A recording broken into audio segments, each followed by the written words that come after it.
الصيف داخل والدنيا هتبقى حر. مفيش احسن من كوبايه شاي دافيه ترطب عليك زي دي كده.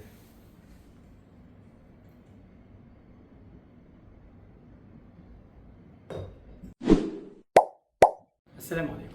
سمعتوا قبل كده عن ذا هوت درينكس بارادوكس او مفارقه المشروب الساخن؟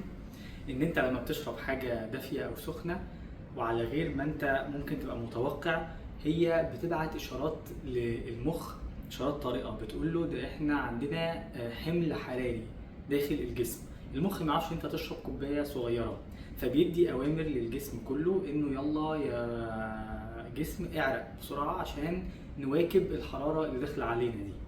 فالنتيجه بيطلع العرق على الجسم يتبخر، فبيخفض حراره الجسم الكليه. بس الموضوع ده ليه شرط واحد بس، وهو ان يكون الجو جاف. ليه يكون جاف؟ عشان ببساطه العرق ده يتبخر عشان يحصل ايفابوريشن. لان العكس لو الرطوبه عاليه 60% مثلا 70%، زي ما في بعض الايام بتوصل هنا كده في الخليج، ساعتها المشروب السخن هيخليك تعرق، بس العرق ده هيلزق عليك فيؤدي نتيجه عكسيه ويسبب لك اجهاد حراري حقيقي. ساعتها في الوقت ده بيبقى المشروب الساقع هو الافضل.